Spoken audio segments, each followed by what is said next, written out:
যে খবরের দিকে আমরা নজর রেখেছি, আরজিকর কাণ্ডে কেস ডায়েরি ইতিমধ্যেই আদালতে জমা দিয়েছে রাজ্য এবং শুনানি চলছিল। সেই শুনানি শেষ হয়েছে 2:45-এ রায়দান। শুনানি ইতিমধ্যেই শেষ হয়েছে এবং 2:45-এ রায়দান এমনটাই জানা যাচ্ছে। আদালতের দিকে আমাদের নজর থাকবে যে আদালত নির্দেশ কি অন্তর্বর্তীকালীন নির্দেশ জারি করে এই বিষয়ে, অর্থাৎ 2:45-এ রায়দান। শুনানির মধ্যেই শেষ হয়েছে। কেস ডায়েরি জমা করেছিল রাজ্য এবং সেই তার উপরেই চলছিল শুনানি। শুনানি ইতিমধ্যেই শেষ, 2:45-এ রায়দান। নজর রাখবো আমরা আদালতের দিকে। ফোনে রয়েছেন প্রতিনিধি পীযূষ কান্তিনাগ। পীযূষ, শুনানি চলছিল, যে কেস ডায়েরি জমা দিয়েছিল রাজ্য এবং অবশ্যই আমাদের আদালতের দিকে নজর থাকবে যে 2:45-এ রায়দান হয়েছে। এই যে দীর্ঘ সওয়াল জবাব চলে, ঠিক কি জানতে পারছো? দেখো, 2:45-এ অন্তর্বর্তীকালীন রায়দান করবেন প্রধান বিচারপতি ডিভিশন বেঞ্চ। আজকে রাজ্যে যখন কেস ডায়েরি জমা দেয়, এখানে রাজ্য বিস্তৃতভাবে সেই কেস ডায়েরি থেকে উল্লেখ করেছে যে কটার সময় তাকে ফোন করা হয়েছিল তার পরিবারকে এবং কে ফোন করেছিল, যা নিয়ে কথা ছিল প্রথম পর্বের শুনানি পর্বে।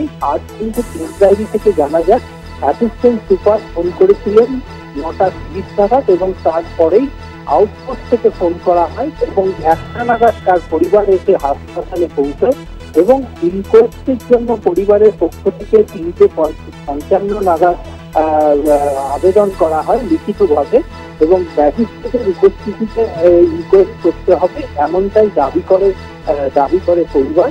এবং সেই মোতাবেক শিয়ালদা আদালত থেকে কিন্তু যে একজন ম্যাজিস্ট্রেটকে ব্যবস্থা করে পুলিশ এবং তার উপস্থিতিতে ইনকোয়েস্ট শুরু হয় এবং ইনকোয়েস্ট সার্টিফিকেটে মার্ক স্বাক্ষর করে।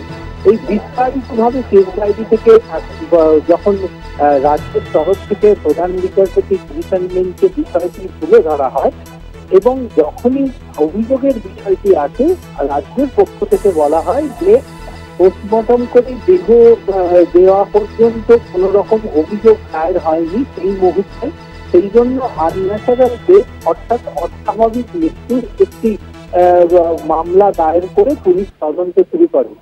যেহেতু এরপরেই প্রধান বিচারপতি প্রশ্ন তোলেন রাজ্যের কাছে, কেন সেই কলেজের প্রিন্সিপাল অর্থাৎ সন্দীপ ঘোষ তিনি কেন অভিযোগ দায়ের করলেন না, কারণ প্রতিষ্ঠানের তিনি ছিলেন প্রধান এবং তার উচিত ছিল সেইখানে অভিযোগ দায়ের করা।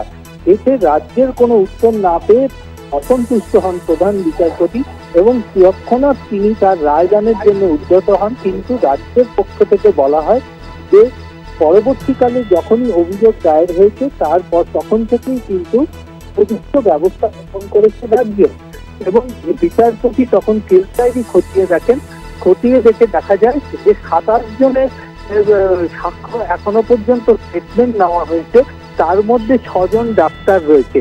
কিন্তু প্রধান বিচারপতি বারবারই প্রশ্ন তোলেন যে ওই কলেজের যিনি প্রিন্সিপাল তার ভূমিকা কি ছিল এবং এই বিষয় নিয়ে বারবার প্রশ্ন তোলা হয় এবং প্রধান বিচারপতি অবশেষে পরিষ্কারভাবে রাজ্যকে জানিয়ে দেন যে তাদের যে অভিযোগ দায়ের করার যে প্রিন্সিপালের যে উচিত ছিল তা কিন্তু আদালত মনে করছে। তার কারণ এই যে চিকিৎসকের মৃত্যু হয়েছে সে কিন্তু তারই অধীনস্থ, অর্থাৎ সেই প্রতিষ্ঠানের হেডের অধীনস্থ।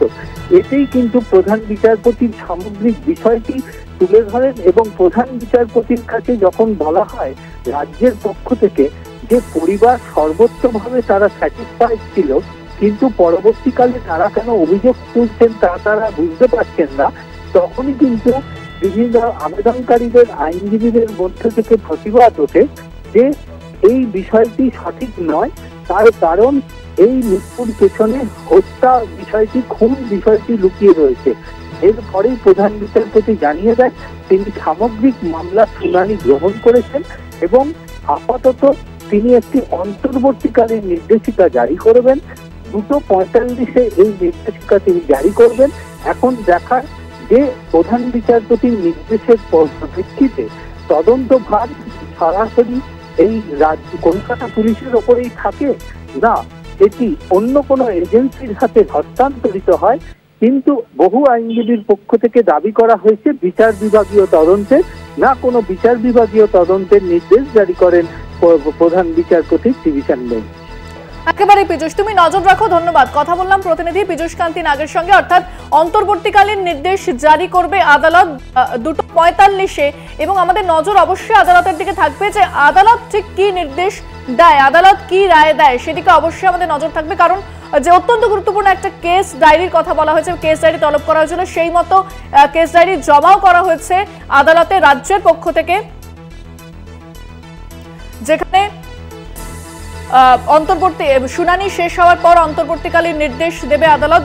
2:45-এ সেই সময় দেওয়া হয়েছে, যেখানে রাজ্যের পক্ষ থেকে যে পয়েন্টগুলো উল্লেখ করা হয়েছে কেস ডায়েরিতে, যে সেটা হচ্ছে 9:30টায় ফোন করেছে অ্যাসিস্ট্যান্ট, 10:10-এ ফোন করে আউটপোস্ট, 10:30টায় পুলিশ স্টেশন, 11টায় হোমিসাইড টিম পৌঁছয়, 11:30টায় উচ্চ পদস্থ আধিকারিকরা পৌঁছন, 1টায় নিহত তরুণীর পরিবার আসে। সেই সময় ফরেনসিক টিম সেমিনার রুমে তদন্ত করছিল। পরিবারের দাবি সেমিনার হলে ঢুকতে দেওয়া হয়নি, দেহের চারপাশ ক্লথ পার্টিশন ছিল, ফরেনসিক তদন্ত করায় ঢুকতে দেওয়া হয়নি রাজ্য জানায়, এবং রাজ্য জানায় যে 1:10-এ পরিবারের সঙ্গে চিকিৎসকেরা কথা বলেন। 3:55-তে নিহত তরুণীর বাবা লিখিত দাবি করেন সাধারণ ওয়ার্ডে নিয়ে ডেথ সার্টিফিকেট দেওয়া হয়, অচল অবস্থা থাকায় দেহ ওয়ার্ডে নেওয়া সম্ভব হয়নি। 5:30টায় ময়না তদন্তে নিয়ে যাওয়া হয়, 6:10 থেকে 7:30 পর্যন্ত ময়না তদন্ত হয়, তারপর দেহ হস্তান্তর করা হয়। অস্বাভাবিক মৃত্যুর অভিযোগ দায়ের করা হয়, ওই সময় পর্যন্ত কেউ অভিযোগ দায়ের করেননি।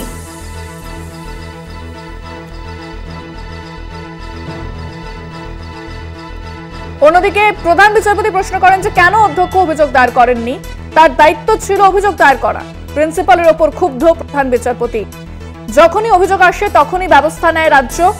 পাশাপাশি রাজ্য জানিয়েছে, প্রধান বিচারপতি বলেন এখনো 6 জনের বয়ান নেওয়া হয়েছে। রাজ্য জানায় চিকিৎসক সহ 27 জনের বয়ান নেওয়া হয়েছে। প্রধান বিচারপতি বলেন তার মধ্যে 6 জন চিকিৎসক। রাজ্য জানায় চিকিৎসক সহ 27 জনের বয়ান নেওয়া হয়েছে। আইনজীবী কৌস্তব বাগচি কি বলেছেন শোনাব আপনাদের। সন্দীপ ঘোষ যেভাবে রেজিগনেশন দিয়েছেন এবং তার কাছে তার রেজিগনেশন অ্যাকসেপ্ট না করে যেভাবে রাজ্য সরকার তাকে আবার একটা প্রাইস পোস্টিং ঘোষের একটা তিনি রিজাইন করতে চাইলেন, কিন্তু তাকে আবার কোনো একজন সরকারি কলেজের প্রিন্সিপাল বানিয়ে দেওয়া হলো, এই জায়গা থেকেও কোর্ট বিস্ময় প্রকাশ করেছেন এবং কোর্ট বলেছেন এটা চলতে পারে না। কোর্ট বলেছেন he should make an application for leave, যদি 3টের মধ্যে না করেন তাহলে কোর্ট কিন্তু অর্ডার পাস করবে to that effect. Subsequently court যেটা বলেছে উনার resignation letter as well as উনাকে যে অ্যাপয়েন্ট করা হয়েছে, এই দুটো কাগজ রাজ্য সরকারকে বলেছে কোর্টে প্রডিউস করতে 1টার সময় যখন কেস ডায়েরি প্রডিউসড হবে। অন্যদিকে সন্দীপ ঘোষ নিয়ে কড়া অবস্থান কলকাতা হাইকোর্টের। অধ্যক্ষের আইনজীবীকে নির্দেশ আদালতের যে ছুটিতে পাঠানোর আবেদন করুন, সন্দীপ ঘোষকে লম্বা ছুটিতে পাঠানো হোক, এমনটাই কিন্তু আদালত জানায়। ছুটি না নিলে সন্দীপ ঘোষকে ছুটিতে পাঠাবে আদালত, এমনটাই জানানো হয়েছে আদালতের পক্ষ থেকে। সন্দীপ ঘোষ প্রসঙ্গে কড়া কলকাতা হাইকোর্ট। সন্দীপ ঘোষকে লম্বা ছুটির আবেদন করতে নির্দেশ। সন্দীপ ঘোষের আইনজীবীকে নির্দেশ দিয়েছে আদালত, যদি তিনি না যান তবে আদালত তাকে ছুটিতে পাঠাবে, এমনটাই কিন্তু জানাচ্ছে আদালত। অর্থাৎ ছুটি না নিলে সন্দীপ ঘোষকে ছুটিতে পাঠাবে আদালত, সেই বিষয়ে আদালতের পক্ষ থেকে জানানো হয়েছে। সন্দীপ ঘোষ নিয়ে এর আগেও তার ভূমিকা নিয়ে প্রশ্ন উঠেছে, যেখানে প্রধান বিচারপতি তিনি যে কেস ডায়েরির সময় যে শুনানি চলছিল সেখানে বলেন যে তিনি কেন অভিযোগ করেননি, প্রিন্সিপাল কেন অভিযোগ করেননি, অর্থাৎ প্রিন্সিপালের ওপর ক্ষুব্ধ আদালত। এই ঘটনা ঘটার পর, আরজি করের ঘটনা ঘটার পর সন্দীপ ঘোষের ভূমিকা নিয়ে প্রশ্ন উঠছিল এবং তার বিরুদ্ধে নানা অভিযোগ তুলে সরব ছিল পড়ুয়ারাও, এবং তিনি পদত্যাগ করেন। তারপরে তাকে ন্যাশনাল মেডিকেল কলেজের অধ্যক্ষের সন্দীপ ঘোষের নিয়োগ নিয়ে প্রতিবাদ শুরু হয়।